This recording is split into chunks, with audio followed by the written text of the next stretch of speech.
केंद्रीय मंत्री जीतन राम मांझी ने प्रशांत किशोर और आरसीपी सिंह के एक साथ आने पर तीखी प्रतिक्रिया देते हुए उन्हें किटारू और बिसाड़ू कहा है। उन्होंने कहा कि ये दोनों नेता बिहार को बर्बाद करने के लिए एक साथ आए हैं, लेकिन उन्हें पता नहीं है कि बिहार की जनता के पास एनडीए के रूप में एक मजबूत एंटीवायरस है।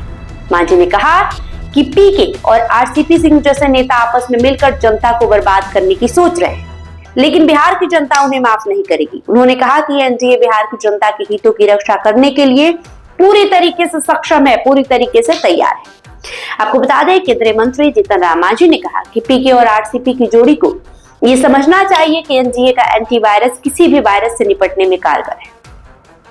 मांझी ने कहा कि प्रशांत किशोर हो या आरसीपी सिंह, ये दोनों राजनीतिक तौर पर असफल लोग हैं। इससे हास्यास्पद स्थिति और क्या हो सकती है कि 6 महीने 18 दिन पहले नई पार्टी बनाने वाले आरसीपी सिंह ने उसका विलय प्रशांत किशोर की उस जनसुराज पार्टी में कर दिया, जिसे बने अभी केवल 7 महीने 16 दिन हुए हैं। ये तथ्य बताने को काफी है, इन दोनों का कोई जनाधार नहीं है। इसके साथ ही जीतन राम मांझी ने कहा कि प्रशांत किशोर हो या आरसीपी सिंह, दोनों बिहार के आदरणीय मुख्यमंत्री श्री नीतीश कुमार जी के साथ काम कर चुके हैं, लेकिन अगर ये दोनों वहां टिक कर नहीं रहे तो इसकी सबसे बड़ी वजह ये रही कि दोनों का व्यक्तिगत स्वार्थ सबसे ऊपर रहा।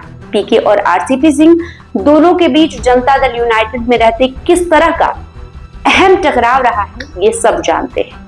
मांझी ने कहा कि ये दोनों केवल और केवल अवसरवाद की वजह से एक साथ आए हैं, जिसे बिहार की जनता भली भांति समझ रही है। आपको बता दें, आरसीपी सिंह ने अपनी पार्टी आशा का प्रशांत किशोर की जनसुराज पार्टी में विलय कर दिया है। पटना में आयोजित एक कार्यक्रम में उन्होंने प्रशांत किशोर की जनसुराज पार्टी में शामिल होते हुए कहा कि कभी नहीं सोचा था कि अपनी पार्टी का विलय जनसुराज में करूंगा, लेकिन ऊपर वाले को यही मंजूर था। उन्होंने कहा कहीं ना कहीं इसके लिए किसी का आशीर्वाद होता है, तभी ऐसी बात होती है। वही इस मौके पर प्रशांत किशोर ने आरसीपी सिंह के प्रशासनिक, राजनीतिक और सांगठनिक क्षमता की प्रशंसा की और कहा कि महागठबंधन को बनाने में आरसीपी सिंह की अहम भूमिका थी। इसके साथ ही प्रशांत किशोर ने कहा कि आरसीपी सिंह की भूमिका जनसुराज का नेतृत्व करने वालों में से होगी। आपको बता दें, प्रशांत किशोर और आरसीपी सिंह दोनों ही किसी जमाने में मुख्यमंत्री नीतीश कुमार के बेहद करीबी हुआ करते थे, बेहद खास हुआ करते थे। ऐसा कहा गया कि नीतीश कुमार को 2015 मुख्यमंत्री बनाने में प्रशांत किशोर का पूरा हाथ था। वहीं आरसीपी सिंह को नीतीश कुमार का उत्तराधिकारी कहा जाता था, उनका राइट हैंड कहा जाता था।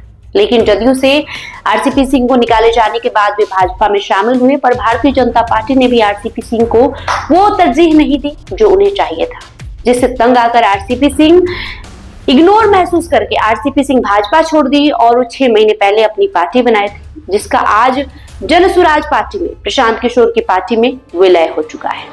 तो कहीं ना कहीं जनसुराज पार्टी एक तरीके से मजबूत हो चुकी है, क्योंकि आरसीपी सिंह जैसे नेता जनसुराज में शामिल हो चुके हैं। वही अब पीके और आरसीपी सिंह एक साथ आने पर विपक्ष के तरफ से और सत्ता पक्ष की तरफ से भी वार पलटवार का सिलसिला जारी हो चुका है। इस कड़ी में केंद्रीय मंत्री जीतन राम मांझी ने जमकर हमला बोला है। दोनों नेताओं को लेकर उन्होंने विवादित बयान भी दिया है। उन्होंने दोनों नेताओं को किटारू और बिसाड़ू कहा है कि ये दोनों बिहार को विषाक्त करने के लिए आए हैं, लेकिन बिहार के पास एनडीए रूपी एंटीवायरस है जो बिहार के लोगों की रक्षा करने के लिए पूरी तरीके से सक्षम है। बहरहाल आपका जो भी प्रतिक्रिया कमेंट बॉक्स में लिखते जाइए। बहुत बहुत शुक्रिया।